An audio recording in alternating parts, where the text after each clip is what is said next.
Hey, what's up guys? Nandito tayo ngayon sa Staples. Mag-a-apply tayo for UHIP.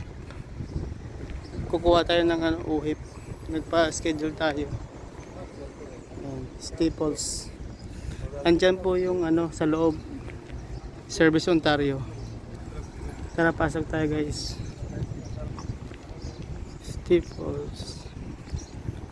6:15 ang aking appointment para sa UHIP. Dala ko na yung mga requirements. Ang requirements po ay valid ID, passport, working permit. Ayun.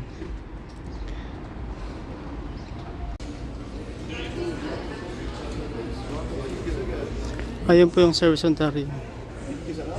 Service Ontario. Ayan guys, nakakuha na tayo ng number. Ayan. Pupo tayo dito sa mga chair.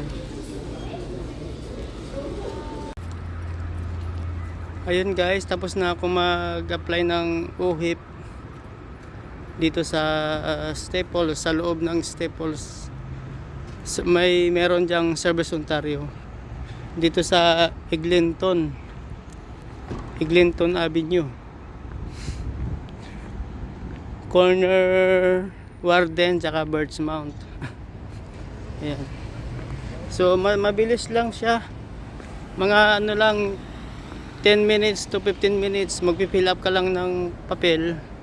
After nun, pakita mo yung requirements mo, yung may license ka, dapat dito naka-address, working permit, yung job letter galing sa trabaho mo, tsaka payslip. Ayun. So mabilis lang, mga 15 minutes lang ako nag-stay doon, tapos na. Apply ng UHIP, Ontario Insurance Plan. UHIP Insurance Plan.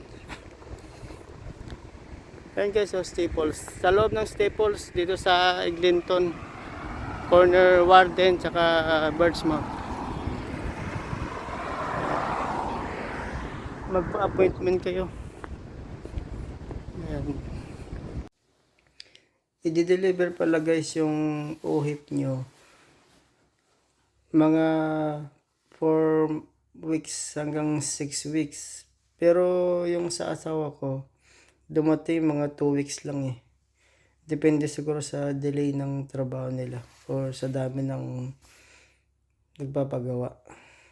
Ayun guys, thank you.